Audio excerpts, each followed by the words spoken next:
we're back. Week 2. I was talking about fatherhood, and I'm super excited for this one to talk about father wounds. And I know they're like real. We can talk about, great dads or maybe absent dads, but wounds are real, even in both of those, really. And just something to think about from here at Men of Iron. We do what's called Strong 27, and it's a mentorship program that's one-on-one. And I think it's super important if you have those wounds to talk about them with another man that's a mentor to you. It's so important because sometimes we hold those in, and then those wounds, as we're going to dive in today, may begin to fester and create other problems in our marriages, in our families, in our church relationships. So I think it's just so important. If you're struggling right now, you're hurt right now, reach out, get on our website, reach out to us. Yeah, you want to be a protege, or maybe you're a mentor and you're like, man, I struggled with that stuff and God has healed me through it. And you want to mentor guys through this kind of stuff. I highly recommend reach out to us on our website, and we would love to get in contact with you. Yeah, I think it's a great resource. I mean, Strong 27 has been fantastic for guys in their lives.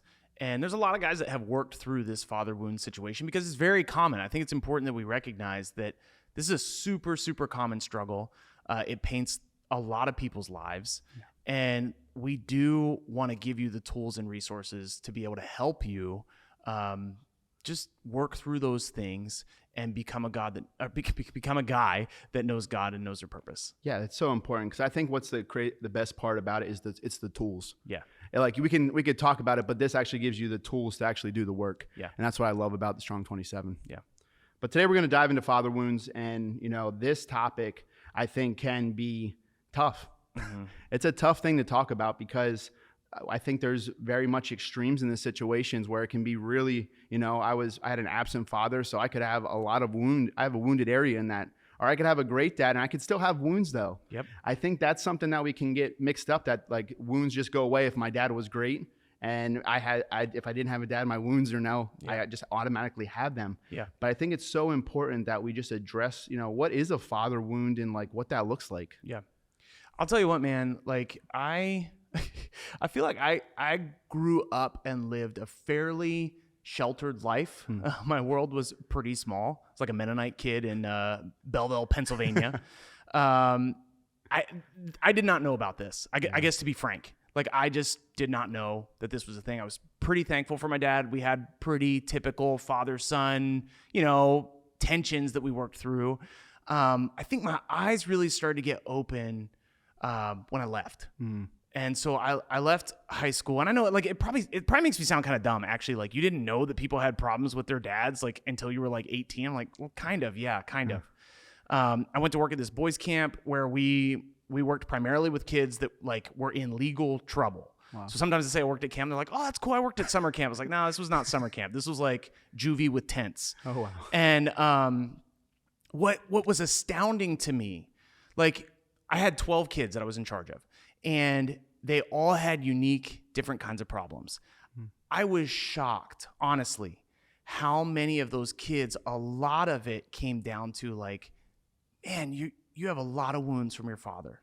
And a lot of them, no fault of their own, none. Yep. Kids that didn't know their dad at all, actually had no idea who their dad was. Kids that had super contentious relationships with their dads, and then kids where their dads just did incredibly egregious things to them. And it was whoa, this is a huge deal. It really opened my eyes. And I realized there, if you struggle in your relationship with your father, and I'm talking significant, major things, if you struggle in that relationship with your dad, definitely it's going to make your relationship with God a little bit more difficult. Yeah. And I want to be careful to say how much. Somebody out there might be like, well, hey, I had a tough relationship with my dad, and that actually pushed me closer to God. But sometimes it can be really complicated, especially when we're saying God is a father. Well, I mean, some guys, when you hear father, you're like, man, if God is a father, I don't want any part of that. Yeah. And so this father wounds thing is a really, really big deal. Yeah. And I think even here at Men of Iron, we see it all the time. Yeah. The stories after stories that we see of these men that are struggling and you can look back and say, it's because I didn't have a father. Mm-hmm. And that's where that wound actually began at, is because my dad wasn't around. Yeah. And that's real. And that's real. And we can't breeze over it because that happens a lot. And I'm in the same situation. My dad I had a pretty good dad growing up. Yeah. But I just know from these stories that we see time and time again that like these wounds are real, and guys are trying to figure out like, how do I not do that now? Yeah. You know, these are dads. Yeah. These are dads now that are like, I'm not going to do that because I know how it hurt me. And that's so crucial to say. That's another pretty cool thing. I know a couple of dads personally that I know like their lives growing up were not good. And they had very, very bad relationships with their dads, and they're fantastic fathers. That's awesome. And one of the huge things that means a lot to them is like, okay, like if you have a good relationship with your dad, you're looking at your dad and you're thinking, okay, I'm going to try to do what he does because he's trying to be like God. If you have a really terrible father, you're looking at him being like, I'm pretty sure he did most things wrong. So I'm going to try to make sure that my kids don't know me that way. Like in a sense, they're like a model of what not to do. Yeah. And that has all its own complications. Sure. Because you still want to try to pursue a relationship with your dad that's healthy. Like sometimes, you gotta put up boundaries. Yep. And you gotta have wise kind of guidelines of how you interact, because some dads are really not great. But you want to try to reconcile if you can, forgive if you can. But sometimes, I mean, honestly, sometimes in some situations that I've seen, like it's not super possible. Yeah. It's very difficult. Yeah. And I think like what's so beautiful is that God can restore. Oh, for sure. Man, I love that. Like Yeah. we were doing Anchorman actually last night with a virtual group for the Yeah. first time. And it was amazing because it was like guys are opening up, and it's always just reminding that God can restore. Yeah. And that's what we have to remember, as if we have these wounds in our life, that God can restore those and God can heal those wounds up. And we can't always think like it's always going to be a wound in my life. You got to let God heal. Like let God be God, as we said at the opening episode. It's funny, man. I think being honest is such a huge part of that. And being honest sometimes is like, hey, I'm super open to reconciliation. Yeah. Also, sometimes being honest is like, actually, I'm still super hurt, and like I'm not cool with this guy. We have a study that we came out with recently called A Man's Family. And one of the sessions is about honoring your parents. And if you're not careful, like God asks us to honor our parents. It's actually repeated throughout the Bible. But if you're not careful, it's just like you can present it as like a simple command, like, well, God said do it, so do it. And it's like, man, this is actually super rough. Like this is not easy for everybody to do. Yeah. And some people are like, actually a lot of people are right to have checks in their spirit about like, what does honor my dad mean? Because my dad is a pretty dishonoring person. And so when we go through that session, there's guys that are like, yeah, I can get behind that. Like, I love that. There's guys that are like, I hate that you even brought this up. Like, I'm super uncomfortable with this. And I think a big key in all this is actually telling the truth. Yeah. And like, you don't have to be embarrassed if you've been hurt by your dad. You don't have to be embarrassed if it's hard for you to honor. Like if you hear honor your parents, you're like, no. Yeah. You can tell the truth about that. Because it's important to be open, to be transparent, to talk about those struggles and start to work through those struggles. And I want to, like, I'm not going to tell you exactly, do step 1, do step 2, do step, I know it's very complicated, but I do think it is important to pursue some kind of reconciliation if you can. And then outside of that, be willing to do what you can to appreciate your father. And again, I know that's a big ask sometimes. Yeah. And sometimes it's just, it takes a lot of wisdom and discernment to figure out how that can be done. Absolutely. And I know Psalms 147:3, he binds up their wounds. Yeah. That's so, like, we have to remember that God is the one that's actually going to bind those wounds up. Yeah. Like, we can't look to other people to bind that wound or something to bind it. Yeah. He is the one that will help bind those wounds. Yeah. And we have to remember for ourselves as we're, going through and discovering, maybe we don't even know we have a wound. Yeah. That's something too, like maybe a blind spot in our life that we're like, man, I didn't even know I had that. And that came from my dad. Yeah. And be able to recognize it and take it to God. Yeah. Or take it to your, your small group or whatever it may be, like to just talk about it. Yeah. Because we every time you try to hold on to it or keep it back, it just like continues to fester. You never let like a cut go and like don't take care of it. Neosporin, it starts getting nasty and pussy and all that gross stuff. That's what happens. I don't know why you have to describe it that way. That makes me sick now. But it's true. Like that's what it is. Yeah. If we don't take care of the wounds in our life, they'll continue to fester. I'll tell you what, like I told you a little bit, like I honestly feel like I grew up fairly not exposed to the world. When I went to college when I was a little bit older, so I was like 23, and a friend of mine in college was actively working through some of this father stuff. And we were really close. So we talked through a lot of it. And this was huge for him. when it clicked in his mind that like, oh, like I have a lot of issues in my life, struggles in relationships because of my relationship with my dad. It was like a huge breakthrough wow. for him. And one of the things that was helpful to him, and I just want to recommend this as a resource because he was reading through it. I was reading through it. Donald Miller has this book. It's kind of an older book at this point called To Own a Dragon, where the author is talking through like he did not have a dad growing up. Wow. And so when people at church would talk about like God is your father, the premise of the book is they might as well have been saying like this is what it's like to own a dragon, because it's like I have no idea what that could possibly be like. Wow. And he does a lot of unpacking in that book of his own story, but also like I would say like how we can underappreciate the struggle that guys have with their fathers, like underrepresent it, kind of like pave it over with like everything's great. But also he talks about his own journey of trying to come to like restoration and like reconciliation. And actually like in his situation, reconciliation was not even like it's not like he could go to his dad and say sorry. He had no idea who he was. Wow. So for him it was like, okay, I'm gonna come to peace with this thing and choose to move on in a different direction. I choose to live my life a different way. It's a great book. I highly recommend it. You should definitely check it out if this is a topic that's interesting to you, and particularly if this is a topic that you identify with because you've experienced like hurt in your own life. Yeah, I think it's super crucial. And this is just like one more verse that I had here. Psalms 30, verse 2, Lord my God, I called you for help and you healed me. Like, call out to God. Yeah. Like, I think that's like, if you don't have a dad or you have those wounds and you're struggling, right? God help me. Yeah. Like at the end of the day, like that's it. God help me. And because I know God is, as we talked in our first episode, that he's the ultimate example. Mm-hmm. He knows the depth. You can't get to the depth of God's love, how much mercy and grace and love and how much he cares for you that he sent his son.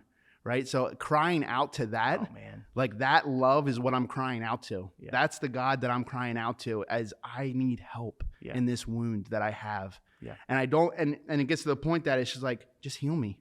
Like that's where you're at. Like I don't care about anything else. I just want to be healed of it. Mm-hmm. And I think that's just so important that we can't be scared to cry out to God for help in our wounds. I think one thing to tag onto this whole conversation, like we said last week, one of the threads we're going to be chasing is that God is the ultimate example of a father. Yeah. And we want to strive to be like him as much as we can. One, if you did not have a good dad, do what you can to get to know God. And I recognize that is difficult, most likely because God identifies himself as father. So there's like a lot of things to kind of work through there. But also recognize that if you grew up with a father who was absent, who was abusive, who disappointed you in many ways, he was actually failing to strive to be like God as the ultimate example as father. And, many of us are at a point in our lives where like, you're not going to change like how your dad brought you up, if he was there, if he was not there. But sometimes it can actually be helpful to be like, oh, like God actually laid out what it means to be a good father. Like he loves you. He cares for you. He provides for you. He's there for you. Yeah. He disciplines you in a way that's appropriate and actually shows his love for you because he's drawing you back to himself, to what is good for you. Realizing that if your father kind of rejected that or chose not to live that way, it's actually not a bad reflection of who God is. I mean, you already know this. It's a bad reflection of who your father is. And sometimes it's really easy to project what your dad has done onto God. And that can be pretty difficult to work through. So I think one of the things that I want to represent really well is God is the ultimate example. Yeah. And a lot of pain comes out of when men choose to live their lives in a different way. And a lot of ways, like when they're actually doing things the opposite way, because they're failing to follow God as example. And it causes a lot of problems, causes a lot of struggles and a lot of issues. Man, that's so good. I just think that's so important that like we can't put God into being having all of this. It's God's fault. It's God's fault. Because it's easy to become a blame game because that's how my dad was. You know what I mean? And I start to blame God. Like God, you're the reason. That's not the reason. Yeah. It's like it's because of that figure that was in our life. I would actually say like sometimes, and this might feel a little bit weird, but sometimes relationship with God actually starts with saying like, you know what, God, I'm pretty upset with how you did this. That's so good. And that's where it starts. Yeah. And I've seen a lot of students that I've worked with, a lot of kids that I've worked with that actually had significant father issues their relationship with God actually started out being really angry with God. I'm talking like exceptionally angry with God. And it's like, like you can't actually be angry at someone you don't have a relationship with. And they first were mad at God. They were really honest about that. And God started to work in their heart and their mind. They started to be open with God about why they were mad at him. And the Holy Spirit started doing a work in their life through their honesty and their transparency with God. Yeah. And a lot of times just being honest with the Lord about your feelings is actually a decent place to start. I love it. It's not for everyone. Yeah. Not all of us have started our relationship with God with being angry at him. But sometimes that is a good place to start. And I would say don't be afraid to do that. Yeah. Tell God about your disappointments, your frustrations, and tell him about your hurts and ask him to work through those things. Yeah. To get to a better place. Man, that's so good. I love talking about this topic because sometimes it gets shied away from, right? People don't want to talk about it. It's a tough thing to talk about. But I think at the end of the day, as we're wrapping up here, is just this thought that Psalms 147:3, he binds up their wounds. Like God is the one that's going to do that for you. That's why it's so important, as we said in Psalms 32, like, Lord, my God, I called for help and you healed me. Like, call out to him. Like, that is at the end of the day, call out to him. And that could be in different ways. You could be mad about it, right? I've called out to God very different ways sometimes in my life. Yeah. Like, man, I'm mad at you right now. I don't know why you're doing this to me. I've yelled out to him for several different things in my life, but I think it's just so important when we're dealing with our wounds that we know that he will bind them, but we have to cry out to him. God, heal me. God, heal me of this in my life. Man, I love it. I love what we're talking about this whole month, really. Next week, we're going to jump into something that I think is going to be super cool, the legacy of a father. I'm looking forward to it. Thanks for joining us. We really appreciate it. See you guys next week. Thanks for listening to the Men of Iron podcast. If you enjoyed that episode, you can go to our website, menofiron.org. You can also like that episode. You can ring the notification bell, or you can subscribe to our YouTube channel. But again, thanks for listening to the Men of Iron podcast.